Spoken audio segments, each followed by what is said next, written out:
What's up, YouTube? How's everybody doing out there? Mom Vernon Kid here is back again with his next comic review. Like I told you guys, as always, I'm here to please you and deliver and entertain you as always. This week, I got a lot of books for you to cover, and I think we're going to get right into this, okay? So, we're going to start off with Dynamite, shall we?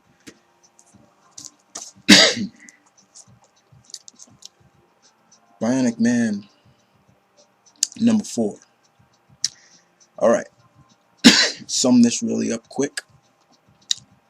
This is it, baby. This is the issue that Steve Austin truly becomes the Bionic Man. Oh, excuse me. He finally proceeds with the operation that gives him all his abilities, you know? And he also accepts the offer to join the organization known as OSI. And all now, he's just waiting for his first mission. And pretty much his first mission is to go after the previous Bionic Man known as Hull. But it was pretty good to see him, oh, excuse me, itchy throat. It was really good to see him exhibit all what he can do. And that was cool to see. Pretty much loved it, though. Bionic Man, number 4. Apologize, guys. Alright. Next up, we have the last issue of another Boom book, Starborn. Starborn number 12. First of all, I'd like to thank all the people who were on all the books: Stan Lee, Mark Waid, Christopher Robinson, and all of them, people like that. Okay, so this is it. So we have Benjamin here. He realizes what he has to do to stop this invasion of Earth.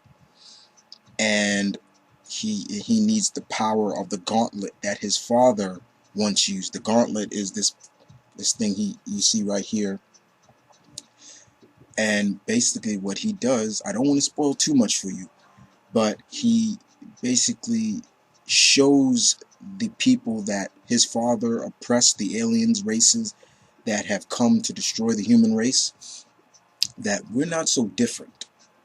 And he does something spectacular with the gauntlet that you just probably wouldn't see, which you've probably seen before, but it was really cool to see him do.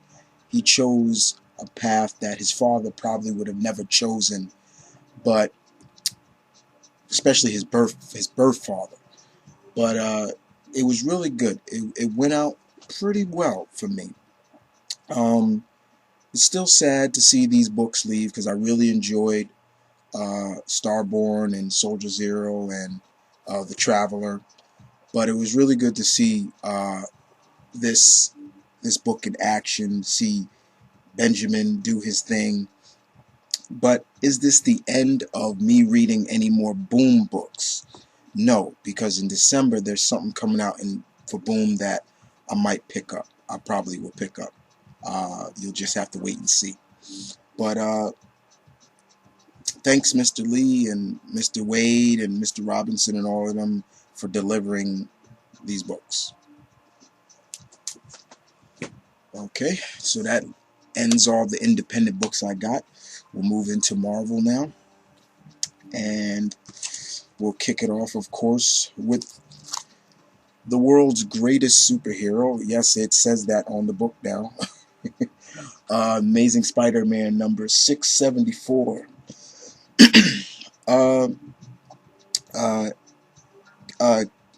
Camu Compel, I know I'm saying his name wrong. His artwork on this is really good. Dan Slott, once again. Not to spoil too much, this is pretty much the aftermath of Spider Island. In a way, they're still getting over what happened, and an old Spidey villain, which I love. I love seeing the old school villains come back, is back in this book. And all in all, don't want to spoil too much because it was okay. The book was okay for a a story that's just coming out of the big story arc of Spider-Man. Spidey is investigating some deaths and burglaries all over the city. We also get to see a new chief of police in this book as well, and we also get to see basically kind of a truce between Carly and Peter in this. But yeah, the villain, I don't want to spoil the old school villain.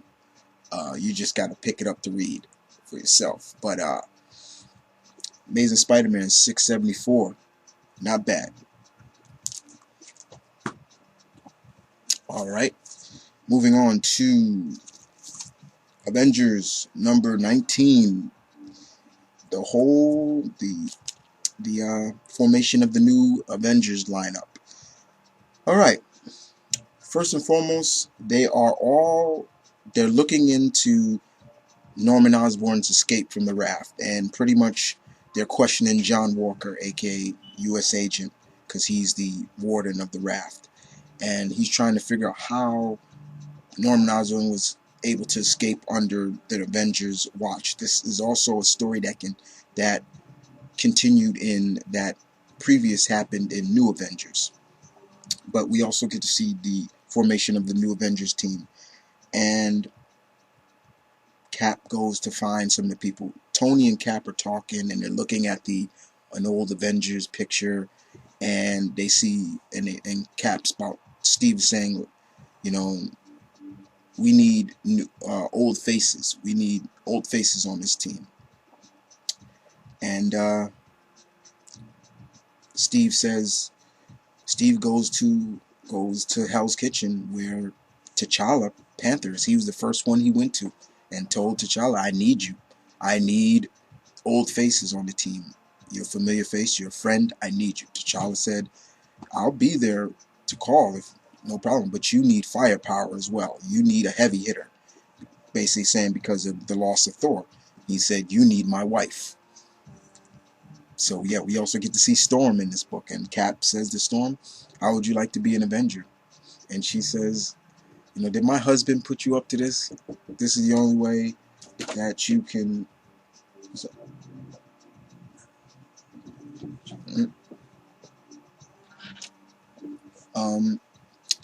he pretty much goes on to say what basically she says, basically, my husband put you up to this, didn't he? This is the only way he could probably keep me in New York. We also get to see that Tony was rebuilding the old Vision. The Vision that's in here is the old Vision. That's not the Vision 2.0 that's part of the Young Avengers. This is the old Vision from back in the days, and he was glad to be rebuilt. He caught up on what was going on with the Avengers and everything like that. But they're all looking into Norman Osborn and things like that. It's just a book that showed the formation of the New Avengers. Nothing really fancy, nothing too spectacular yet. Just the formation of the new lineup, that's all. It was okay. But I'm glad to see Storm is a part of this team. Another X-Men, a very powerful X-Men, besides Wolverine. Alright, move on to Captain America number 4. Ed Brubaker, of course, one of my favorite writers. He knows how to write Steve, no problem. And Stephen McNiven is his artwork is great. Steve is trapped in another world along with a person that he once knew that worked with him during the old days during WW2. And this guy is really pissed off at him. He was a mutant that can open a portal to another world and things like that. And Let's just say there's some jealousy running between that as well, because of he also liked Peggy Carter and things like that, and there's more to it than that. So the gang, Sharon, Nick, Dum Dum, and Falcon, yes, are looking for Steve, and they also get their hands full with Hydra and people like that, while Steve is in this other world. But this was the part 4 of the story arc, and I think there's one more issue left before they move on. Um, Not bad, not bad at all. Captain America #4. All right, we move on to the Incredible Hulk #2. All right, Jason Aaron's is still getting his foot wet in the Hulk. Put it like that. Let's put it like that. And Mark Silvier's artwork. I'm sorry, for me, guys, it's perfect for the Hulk. He does a great job on this. This they show a bit of before and present of this book. We see in the before, Bruce pretty much went Dr. Moreau and lost his damn mind. We see him on the beach with Betty, and basically they're still trying to work out their marriage. Looks like everything's going fine. You know, Betty's like, "Thank you for bringing me along on this nice beach. Where did you find this?" And next you know, a guy comes out and says, "Dr. Banner, we found it." And she's like, "Found what? Found what?" And you know, he's like, "Let me explain, Betty." And then he says, "Yeah, this island was used as a testing for during the 50s, and you know, it's irradiated and everything like that." And you know, uh, she gets pissed off, turns into the Red Hulk. She turns into her alter ego and jumps away. It's like, that's it. I'm done. Like, you know, Bruce cannot get over the fact that him and the Hulk are not one anymore, and he really is upset about it. He looks at, you know, everybody I know is a Hulk, family, friends, everything like that, but me and the Hulk have been separated. Meanwhile, we got Maria Von Doom, no relation to Victor Von Doom, telling the Hulk basically, "We need your help to stop Bruce. He's gone crazy. He's creating all these gamma radiated animal hybrids like Dr. Moreau." And as you can see, Hulk's fighting these gamma radiated great white sharks, and pretty much you see that. But the Hulk is like, "Look, I'm done with Bruce Banner. Don't call me again. If you call me again, I'm gonna kill you. Leave me the fuck alone." Basically, he basically told her, Bruce Banner didn't have anything to do with separating us. It was me, and Aaron's cuts it right there. He doesn't spoil who else was involved in separating the two, and I like that. Aaron says he's gonna wait for a while to see. He's gonna wait. He's not gonna spoil who else was involved with the separation. But all in all, it was really pretty decent to see that, you know, the Hulk wants nothing to do with Banner no more. Banner has gone crazy. It's like he needs the Hulk like a drug. He needs him back together, and he'll do anything to do it. So basically, that's pretty much what it's going up to. Basically, it seems that it's the little twist now. It's a little twist now. Banner is kind of the villain, while the Hulk is pretty much the good guy, so to speak. But I'm liking where Aaron's is taking the Hulk. It's still just 2 issues in. It's not really saying if he's going to top Greg Pak's great run or not, but I'm liking where Mr. Aaron's, I'm liking where you're going with this. Let's see where you go from there. But I'm glad you're not spoiling the separation of the two. Even though this is like the 3rd time that you've done it, Marvel has done that, but he's not spoiling it. All right, Greg Roca, Punisher, baby, #5. This is basically a recovery issue for Frank. He just, as you know, he had just He's recovering from his battle with the vulture, the other vulture, the one that pretty much looks like a vulture. He's recovering, and he's things like that.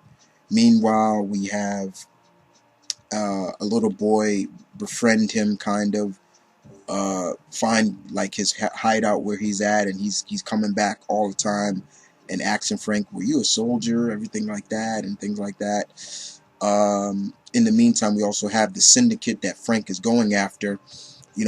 Basically telling them that the Vulture failed. The Vulture did not kill the Punisher. He's still out there, and if we don't put an end to him, he's gonna kill us. He's not gonna stop till he kills us.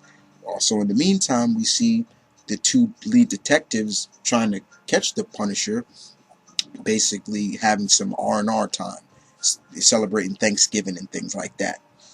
One is celebrating with his family, the other is pretty much alone or just celebrating it with his dog. But other than that, just some R&R time for Frank in this book. Nothing really big, nothing really fancy, just some R&R, just a recovery time. And sometimes that's what you got to do. But still, if you're reading Punisher, stay on board, because Greg Rucka is doing an excellent job with the Punisher.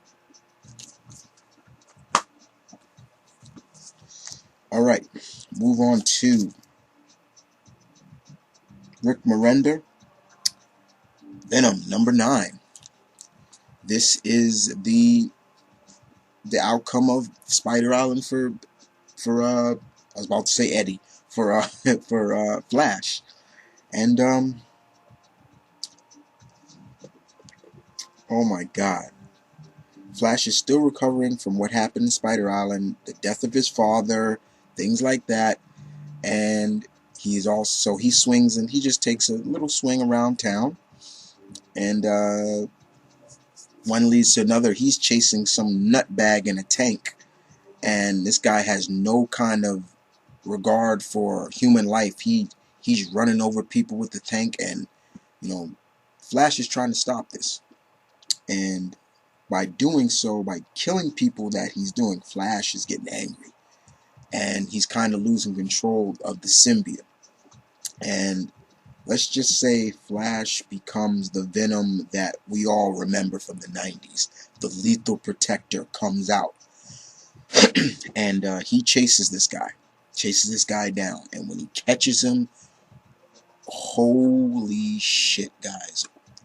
What Flash does to this guy is bringing you back to the 90s Venom, that Lethal Protector, by any means necessary. And it's not for the faint of heart, people.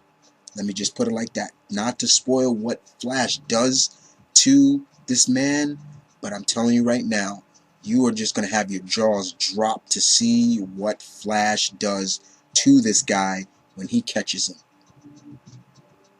It's not a pretty sight, people. Not a pretty sight. But Rick Remender still does an excellent job on this issue, in my opinion. Very good.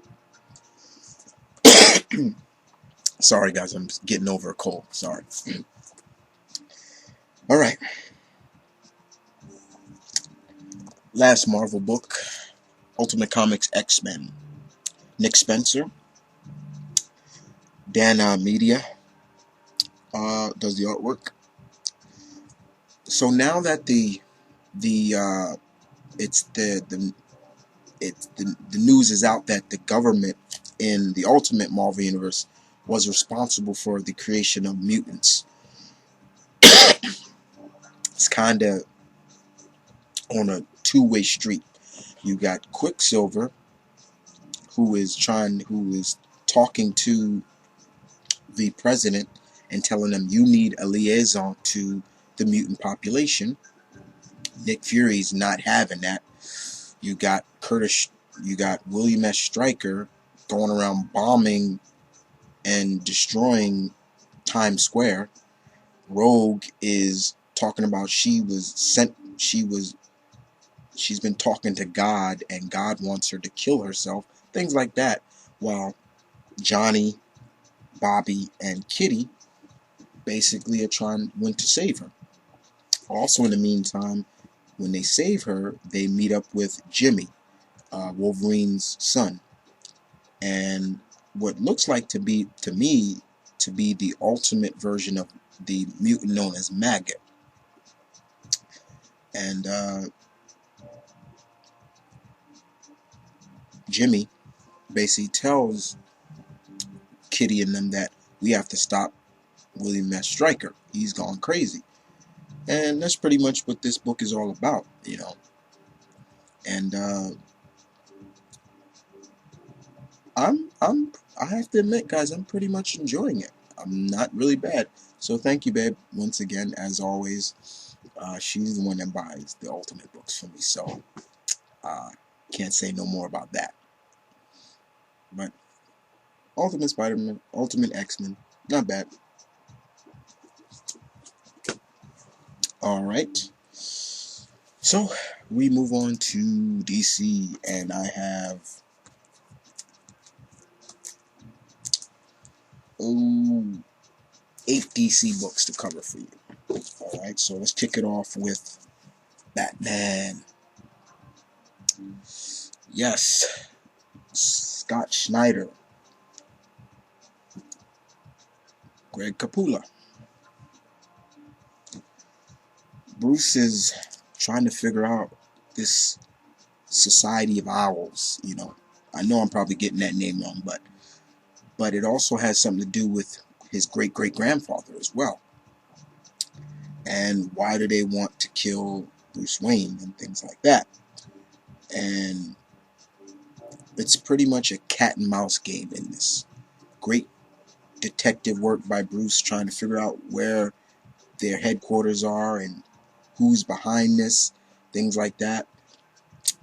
It's all good. Very good issue. Another good issue. This is really leading up to something big and I'm loving that they're introducing more new villains into Bruce's Rogues Gallery again. That's a badass cover, though. I'm not gonna lie about that. Very badass.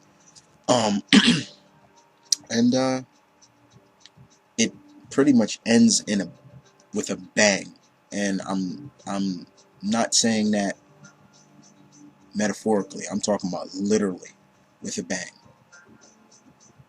But Batman #3, very good stuff. All right, move on to Birds of Prey #3. Badass cover, David Finch. Yes. All right. So we get our 4th member, and I gotta say, guys, I pretty much love the new representation of Poison Ivy. I'm a big Pamela Isley and Poison Ivy fan, and she looks great. The one thing I love about her are her eyes. Everybody knows how Gambit eyes looks, right? The black and the red or the pink. Well, her eyes are black and green, and Black Canary is trying to convince Starling and Katana that she's very intelligent. In terms of, Canary basically says yes, she knows why she put her on the team, and we need her because of who the adversary they're going against is into chemicals, and and Poison Ivy is immune to that chemicals and things like that. We need her. Canary's using her head. That's one thing that I've always said about Canary. Canary is very intelligent, and she knows what she needs on this fab foursome. Let me put it like that. So the team basically first deals with Poison Ivy for a while, and they're like, we don't trust you. You're a terrorist. You killed people, and things like that. And but over time, they get to like each. They're like, okay. Poison Ivy's powers still there. She's still kind of the same Pamela Isley, just a little. Her look is a little different, but like I said, her eyes are badass. It's black and green. I like that. and they're still looking into the adversary that's been able to like blow up people with not even being in the range and things like that. I like it. I'm still liking Birds of Prey. I'm glad I picked up Birds of Prey. Good stuff. And yes, thank you for putting Poison Ivy on the team. Alright. Blue Beetle. Number 3. Tony Bedard now is picking up. It's picking up. Jaime is communicating with the Scarab. The Scarab is talking to him and telling him what he is, it is, what it's doing here.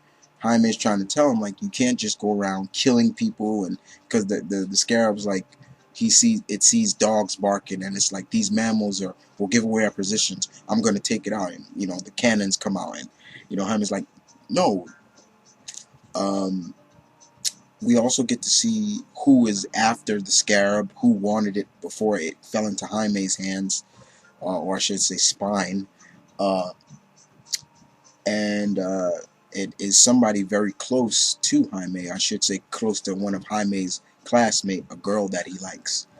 And also, we also get in the meantime someone that also wears a Scarab coming to Earth. So we have a lot of stories being developed in this, but it really holds firm into the main story as well.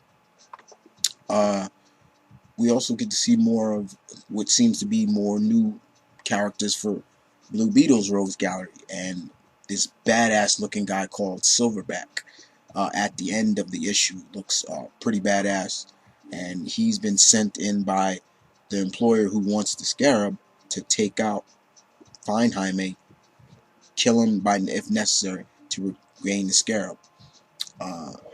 But yeah, thank you, Mr. Bedard. You're picking up now, very much. Blue Beetle, number 3, people. All right. So moving on to Peter Tomasi, Green Lantern Corps number 3. Beware the Ring Slayers. Yes, that's who these black armored individuals that are fighting the Lantern Corps. The one thing I must say right off the back is we find out why the rings don't hurt these individuals, because it's basically what it is willpower versus willpower. So things like that. But one thing I also like about this book right here really doesn't focus on Guy and John Stewart. It focuses more on the other alien lanterns, and I love that. Like there was this cool alien in here who actually teleported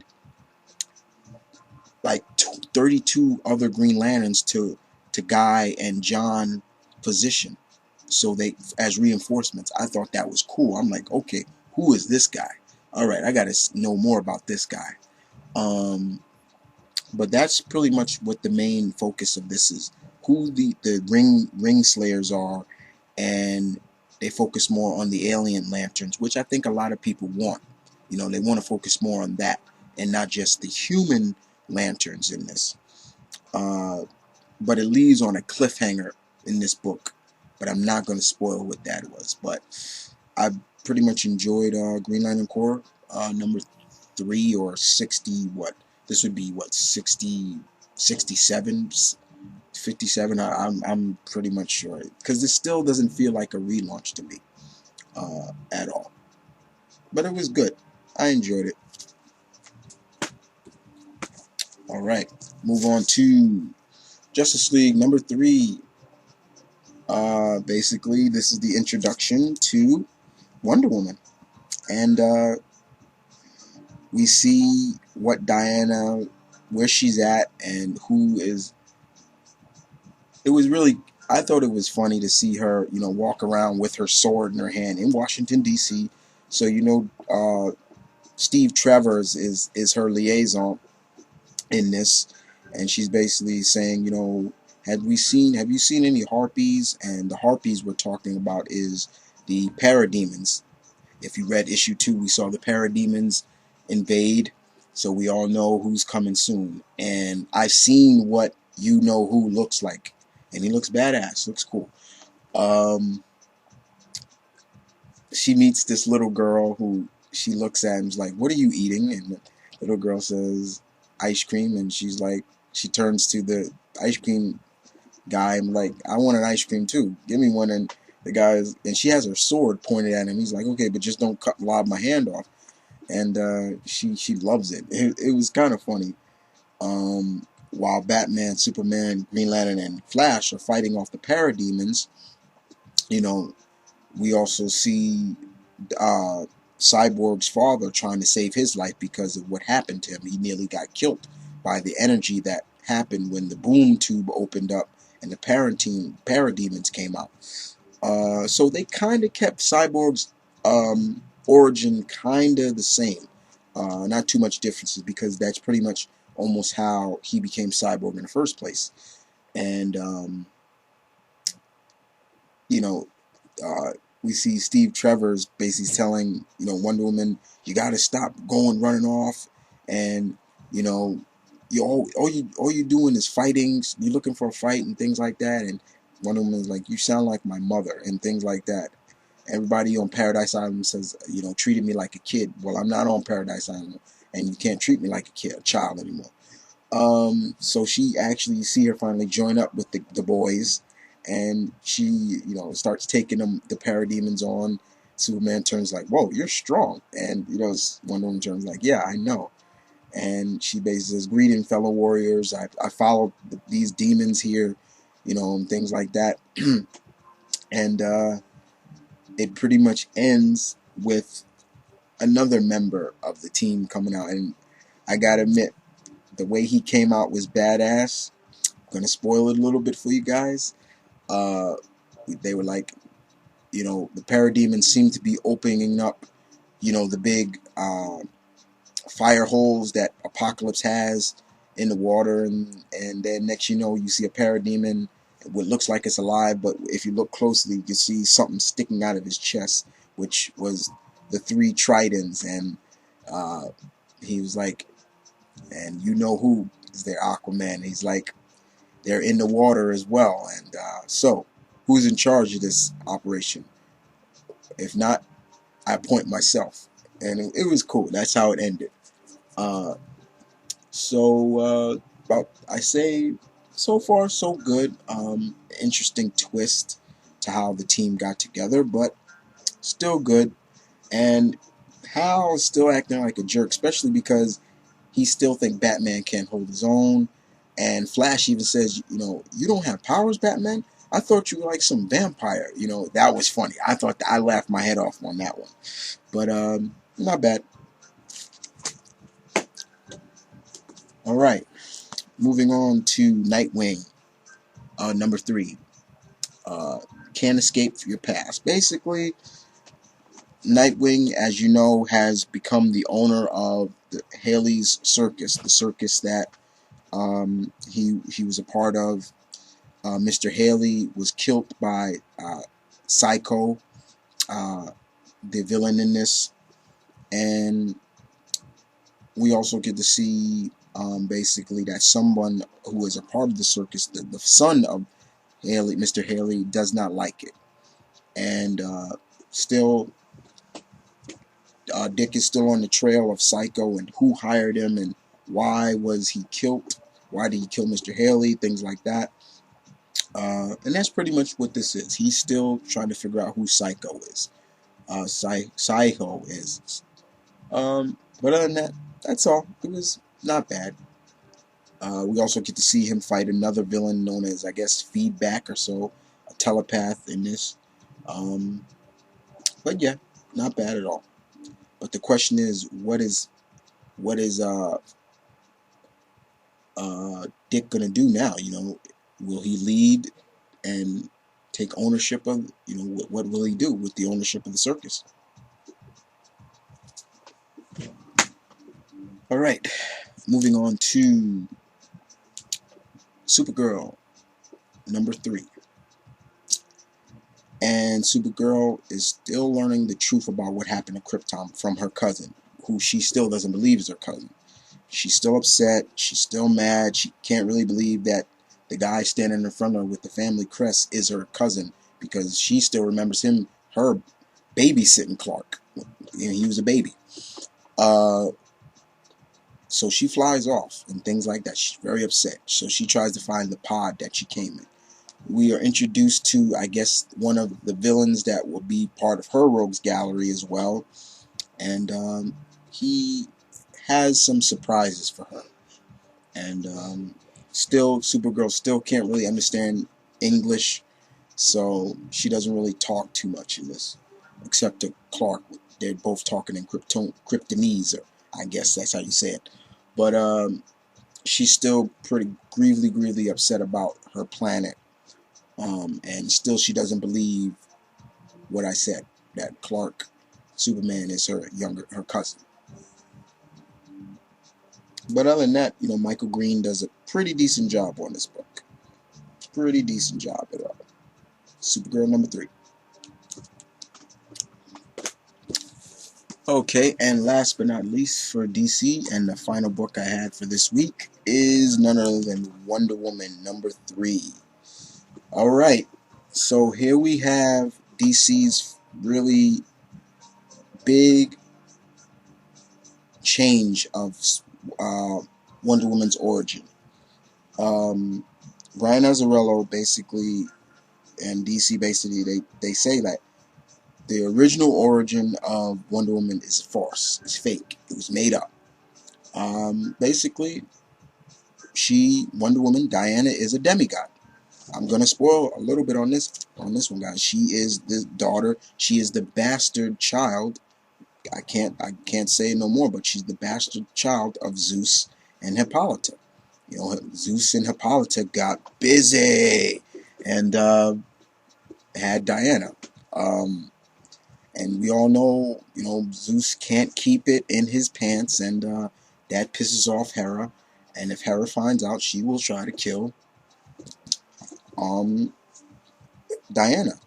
But this issue really hurt. You really felt for Diana in this issue because of the fact that, the fact that Hippolyta lied to her all these years and almost made her look like a fool. She even says that. You made me look like a fool, mother, and thinking I was special and things like that. Why did you lie to me? And, for anybody who's, I'm not trying to say that, but, being lied to by your parent, that's really hurtful, and we see that in this book. And Diana feels that because of this, some of her fellow Amazons are killed by Strife, her sister, her god sister, her sister who is a goddess, and things like that. And she feels that she has no place on Paradise Islands no more. So she basically says, I'm not Diana no more, I'm just Wonder Woman. And she pretty much says, I will leave Paradise Island. But a very, very sad issue. You really had to feel for her. Yes, they changed a little bit of her origin, but yes, you felt for Diana in this book, nonetheless. But it was still good. Very, very much heartwarming, but entertaining as well. Okay, so that is it, guys, for all the books I had for this week. I will be back as always next week. This is Mom Running Kid saying peace, one love, stay tuned, keep it real, guys.